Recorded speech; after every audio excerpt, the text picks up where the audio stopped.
अस्सलाम वालेकुम दोस्तों, उम्मीद करता हूँ आप सब खैरियत से होंगे। Today we will learn another modal verb. जैसा कि आपको मालूम है, हम मॉडल वर्ब की सीरीज़ चल रही है। हमने फर्स्ट वीडियो में देखा था मॉडल वर्ब में कि मॉडल वर्ब होता है क्या है और लिस्ट ऑफ मॉडल वर्ब कौन कौन से हैं, हमारे पास मॉडल वर्ब होते हैं कौन कौन से हैं। इसके बाद हमने कैन सीखा, कैन का इस्तेमाल करते हैं, फिर कुड। इसके बाद फिर हमने देखा कि शुड कहाँ इस्तेमाल किया जाता है, विल हैव टू कहाँ इस्तेमाल किया जाता है, शैल हैव टू कहाँ इस्तेमाल किया जाता है, या हैज़ टू कहाँ यूज़ करते हैं, हम हैव टू कहाँ यूज़ करते हैं। आज की वीडियो में हम डिस्कस करेंगे यूज़ टू। जी, आज की वीडियो में डिस्कस करेंगे यूज़ टू। हमने यूज़ टू कहाँ इस्तेमाल करना है और यूज़ टू में positive sentence, interrogative sentence, negative sentence और डिड यूज़ करना है या नहीं करना, कौन सी फॉर्म यूज़ होगी, ये तमाम चीज़ें हम आज की वीडियो में डिस्कस करेंगे।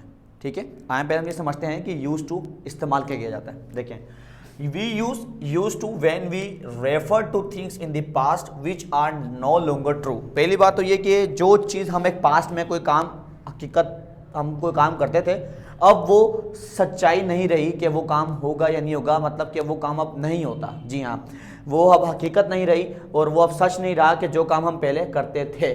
पास्ट में कहाँ इस्तेमाल होगा यूज टू?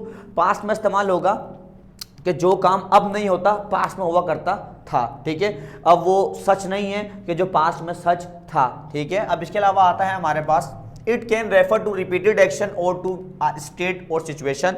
ये इसके अलावा जो काम हम पास्ट में बार बार दोहराते हैं, मतलब कोई काम जो बार बार दोहराया जाता था, जी हाँ, ये उसकी भी बात करता है। अगर मैं आपको मतलब एक आसान सा हल बताऊं कि हमने यूज टू कहाँ इस्तेमाल करना है या शॉर्ट ट्रिक बताऊं, तो देखें, जो हमारा मतलब हम जब एक पास्ट के एक काम के आदी थे, हम जिस काम के आदी थे पास्ट में, और वो प्रेजेंट में आकर आज के टाइम में प्रेजेंट में हमने वो काम छोड़ दिया और हम उसके आदी नहीं है, वो हम काम चेंज कर चुके हैं, बदल चुके हैं और वो हकीकत नहीं रही, वो सच्चाई नहीं रही, समझ लें वहाँ पर हमने यूज टू इस्तेमाल करना है।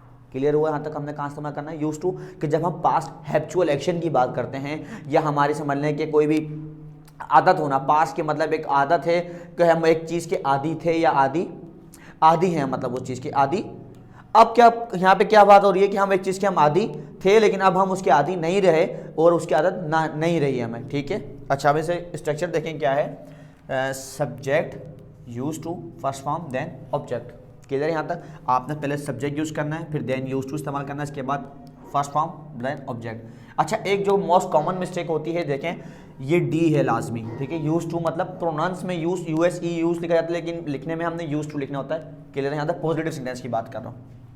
I use to watch movies, मैं फिल्म देखने का आदी था या मैं फिल्म देखा करता था लेकिन अब मैंने छोड़ दी है। ठीक है, मैं आज नहीं देखता। तो मैं क्या बोला? मैंने कहा आई यूज टू वॉच मूवी, मैं मूवी देखा करता था, हम वो मेरा फास्ट अब नहीं। ठीक है, we use to play hockey, हम हॉकी खेलते थे। ठीक है, I use to use cell phone, मैं मोबाइल फ़ोन इस्तेमाल करता था, but now I don't like, लेकिन अब मुझे पसंद नहीं। मैं मोबाइल फ़ोन इस्तेमाल करता था, मेरा पास का एक्शन था, लेकिन अब प्रेजेंट में जो है मुझे नहीं पसंद। ठीक है, I use to hang out with my friend, अपने दोस्तों के साथ बाहर जाया करता था। अच्छा, he use to play football, वो फुटबॉल खेलने का आदी था, but he is too old now, लेकिन अब वो बहुत बूढ़ा हो चुका है। ठीक है, वो क्या है? He use to play football, वो फुटबॉल खेलता था, ठीक है, but he is too old now, लेकिन अब वो बहुत बूढ़ा हो चुका है। यहाँ तक क्लियर है बात? समझ में आ गया हमने? अच्छा, अब हम इसके नेगेटिव सेंटेंस देखते हैं। देखें, he did not use to listen song, वो गाना नहीं सुनता था। ठीक है, he did not use to. अच्छा, यहाँ हमने क्या इस्तेमाल किया? डिड। जैसा कि आपको मालूम है, हमने पास, जब हम पास का नेगेटिव बनाते हैं तो क्या इस्तेमाल करते हैं बेटा? डिड। हम डू और डजंट इस्तेमाल नहीं करते। यहाँ तक क्लियर है? तो हम इसका पास का, जब हम ये पास्ट टेंस की बात हो रही है, जब इसका हम नेगेटिव बनाएंगे तो क्या यूज होगा? डिड। यहाँ तक क्लियर है? अच्छा, यहाँ एक चीज़ और, हमने यहाँ पे डी का इस्तेमाल नहीं किया। किसका इस्तेमाल नहीं किया?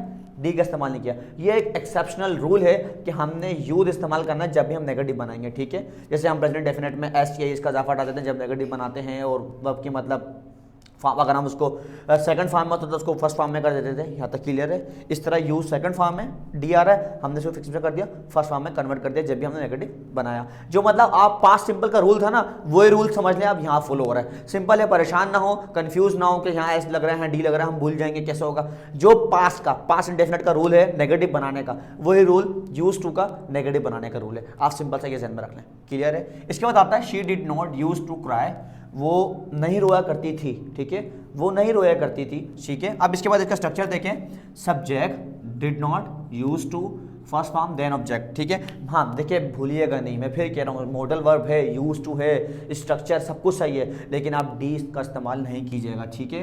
आप ये डी का इस्तेमाल नहीं कीजिएगा, यूज टू कीजिएगा। जो नेगेटिव मतलब पास्ट इंडेफिनिट का नेगेटिव है वही same to same as it is जरूर कीजिएगा कि जब भी आप ये बात बताना चाह रहे हो कि मैं पास में ये काम नहीं करती थी, ठीक है। एक काम मतलब था मैं पास में ये काम करता था, अब नेगेटिव में क्या पास में ये नहीं करती थी, क्लियर है। अच्छा अब बारी आती है हमारे पास इंट्रोगेटिव सेंटेंस की। Did he use to fighting each other, क्या वो दूसरे के साथ, क्या वो आपस में लड़ा करते थे, क्या वो आपस में लड़ा करते थे। Did he use to fighting each other. अच्छा did they use to go to school, क्या वो स्कूल जाया करते थे, ठीक है। आप ये क्वेश्चन मतलब इंट्रोगेटिव से आप सवाल पूछेंगे क्या वो स्कूल जाया करते थे, उनके कैरेक्टर से, उनके मतलब जो बिहेव करते हैं उससे लगता नहीं है कि उन्होंने कभी पढ़ा भी होगा, क्योंकि ज़्यादातर हम लोग पढ़े लिखे जाहिल तस्वुर किए जाते हैं, क्योंकि जो पढ़ रहा होता है उसका किरदार ये चीज़ वाज़ा नहीं कर रहा होता है कि वो पढ़ा लिखा है जी। तो हमें इस चीज़ पर भी ध्यान देना चाहिए। एनीवे टॉपिक नहीं है वो मेरा, देखिए did they use to go to school, क्या वो स्कूल जाया करते थे। अच्छा इसके बाद हम इसका स्ट्रक्चर देखें, did subject use to first form then object, ठीक है। यहाँ तक क्लियर है। मैं उम्मीद करता हूँ ये वीडियो तमाम स्टूडेंट के लिए बहुत हेल्पफुल होगी। हम जल्द हाजिर होंगे अपनी वीडियो के साथ। अपना ख्याल रखेंगे, जब तक के लिए